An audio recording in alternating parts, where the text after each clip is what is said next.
On November 26, I posted a video on my YouTube channel where I discussed a video originally posted by Willem Petzer on his Facebook page.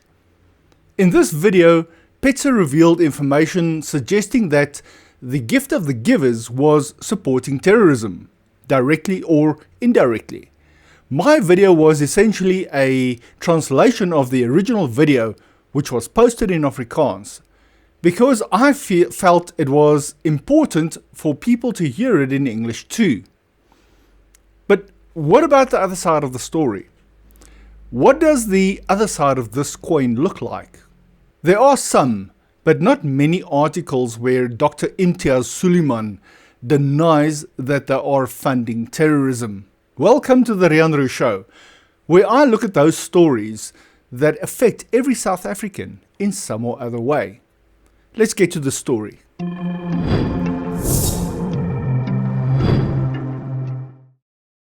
After I posted my video, I received some mixed responses. Some were positive, while others were quite nasty, with a few being outright hate comments. This was expected, given the serious accusations that were revealed by Willem Petzer. However, this video is not about Petzer. It's about the other side of the story.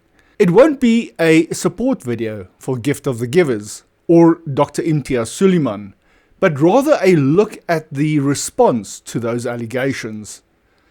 Surprisingly, the response from the general South African media has been quite lacking, almost as if the allegations made by Willem Petzer and Marika Sboros were completely ignored. To be honest, I was expecting a strongly worded denial within a day or two of the original article by Marika Sboros on November 24 and Willem Petzer's video, which was released on the morning of November 25. Petzer's video has been viewed over 1 million times, so one would expect some kind of response in the broader media by Dr. Suliman. But there is nothing, or nothing yet. Before I proceed, I must make it clear that this is not a video in support of Dr. Suliman or Gift of the Givers. Just like in my previous video, I am presenting the information I've obtained so you can form your own opinion. I came across an article from IOL dated October 31, 2024. This was before Sboros published her article or Petzer released his video. In this article, Dr. Suliman defended himself against accusations of funding terrorism. These accusations were made in an open letter by Jewish human rights lawyer Lawrence Nowosenetz. I do apologize for the pronunciation, which was posted in the blog section of the Times of Israel on October 23 of this year. The letter was addressed to the Helen Suzman Foundation, urging them to rescind their invitation for Dr. Suliman to deliver the Helen Suzman Memorial Lecture on November 11. The foundation acknowledged that they had read the letter, but Dr. Suliman still delivered his lecture. I'm sure Willem Petzer must have used the same article as one of his sources, as much of the content in his video is also contained in this article. I will include a link to this article in the description section of this video so you can go and read it for yourself. In response to this letter, Dr. Suliman stated that if the Gift of the Givers was involved in funding terrorist organizations, they welcomed charges and did not mind if local and international media exposed them. Dr. Suliman said the following, and I quote, "Take it to the SAPS, the SIU, Hawks, NPA, State Security, DIRCO, Reserve Bank, and Standard Bank, which is the bankers. Standard Chartered in USA, through which we do our foreign currency transactions. Banks in Israel, through which we fund projects in Palestine." End quote. He said that he had openly supported the Palestinians. He mentioned that attacks against the gift of the givers began shortly after President Cyril Ramaphosa expressed strong views about the Middle East conflict during his speech at the UN General Assembly in New York last month. The article did not provide any additional information regarding Dr. Sooliman's defense against those allegations. But then I came across this obscure YouTube channel called INX Prime, which had just 366 subscribers at the time of recording this video. The channel features over 480 videos, which seem to be content from their DSTV channel 345. INX Prime advertises itself as a lifestyle channel with an Islamic ethos. On November 7th, they published a video in which the host, Maulana Sulaiman Rawat, interviews Dr. Sooliman about the accusations from the previously mentioned open letter. Dr. Sooliman told the host that he was not surprised and had been expecting some kind of attack sooner or later. He was surprised that it took a year for such an attack to come to the fore. He believes that Lawrence Nowosenetz's attack sends a message between the lines that they have run out of ideas, are floundering in a sea of chaos, and do not know what to do as Israel is falling apart. He said they need to try and cover their tracks of genocide. He also pointed out the irony that the lawyer making the claim is a human rights lawyer, yet they are the ones carrying out genocide against the Palestinian people. He questioned where this person studied law, stating that a lawyer is supposed to produce irrefutable proof to substantiate their claims. He pointed out that the lawyer had provided no proof. He also mentioned that the system is foolproof, making it impossible for them to be involved in funding terrorism. The host then asked Dr. Sooliman to clarify the issue regarding the creation of other organizations before Gift of the Givers, and whether money flows through the Gift of the Givers to fund organizations internationally listed as terrorist organizations or supporters of terrorism. Suliman mentioned that the Al-Aqsa Foundation, which was created in 1991, and noted that Al-Aqsa is actually a very common name. He explained that there are hundreds of thousands of organizations called Al-Aqsa for Muslim religious purposes. He stated that they had raised some funds for Palestinian people, but it was not much. He also mentioned that the recipients of this money and the organizations they dealt with were not blacklisted in 1991. He said that in 1991, money was transferred to a British bank and then sent to Palestine, and the matter was concluded. He mentioned that in 1992 he received instructions to start Gift of the Givers, which is a different organization altogether. He handed over the Al-Aqsa Foundation to other individuals, telling them that whatever they chose to do with the organization was their decision. They had the option to continue with it or to shut it down, and they chose to continue with it. Dr. Sooliman explained that Palestine was not the primary focus of Gift of the Givers. Instead, their focus was on South Africa and any international disasters as per instructions given by the Sufi in Istanbul. He mentioned that some of their first projects were in Bosnia during the Civil War, and that Gift of the Givers had not been involved with Palestine until 2002.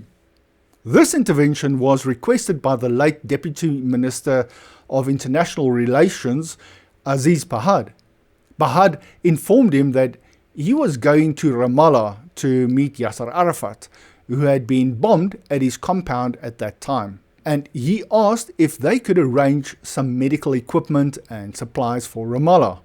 Suliman agreed, and they arranged a flight from South Africa, purchased the equipment, and despite the Israeli embassy's efforts over 8 weeks to block, delay, and cut off their mission, they ultimately succeeded. Dr. Sooliman stated that they all arrived in Israel and arrangements were made to transfer the equipment to Ramallah.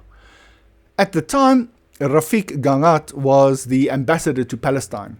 He explained that they informed the Israelis that they could thoroughly inspect the equipment on their own soil, including conducting x-rays or any checks they deemed necessary to confirm there were no explosives or other threats. After completing these checks, the Israelis had no choice but to allow the equipment to cross over the border. This, he noted, marked their first mission with Palestine as part of Gift of the Givers. Dr. Sooliman mentioned that in 2009 they embarked on another mission to Gaza. He explained that to enter Gaza, clearance from Israeli authorities is mandatory. If they suspect any connection to terrorism, access is immediately denied.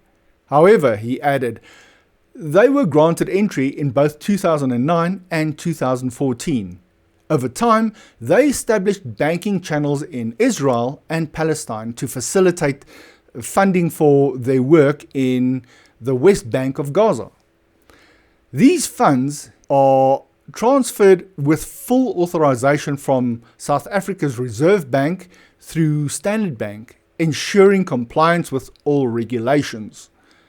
Dr. Sooliman emphasized that whenever they work with new organizations, they obtain thorough references before transferring funds. He further stated that they instruct the banks to verify whether these organizations are on any terrorism watch lists. For 32 years, their processes have remained transparent and compliant, as confirmed by the Reserve Bank, the State Security, DERCO, and their banking partners, both locally and internationally. He added that they have never been flagged or denied permission to operate, which validates their rigorous adherence to regulations. Dr. Sooliman recalled that in 2001, allegations surfaced that the Gift of the Givers was funding the Taliban and terrorism in Afghanistan. He noted that then Minister of International Relations, Nkosazana Dlamini Zuma, firmly defended them, dismissing the accusations as baseless. Since then, he said, there have been no further issues. In the current context, they continue to provide aid to Gaza, fully supported by South Africa's government. He highlighted that both President Ramaphosa and Minister Naledi Pandor have publicly acknowledged their role in delivering humanitarian aid to Gaza. Dr. Sooliman pointed out that despite smear campaigns and baseless accusations, the public support for them has been overwhelming. This backing transcends religious and cultural lines, with even church leaders and state officials expressing solidarity. He reiterated their commitment to truth and transparency, challenging their detractors to provide concrete evidence of any wrongdoing. Dr. Sooliman explained that their humanitarian efforts extended beyond Gaza. He shared that they are actively involved in upgrading Gaza's infrastructure, such as desalination plants and hospital facilities, while also supporting displaced Palestinians in Egypt and other countries. In South Africa, he said, they facilitate higher education opportunity for Palestinian students, ensuring they can contribute meaningfully to their communities. Dr. Sooliman acknowledged that while some of their facilities in Gaza, including hospitals and desalination plants, have been destroyed in attacks, their resolve remains unshaken. He emphasized that they continue to mobilize resources and stand ready to deliver aid, medical personnel, and psychological support as soon as access to Gaza is possible.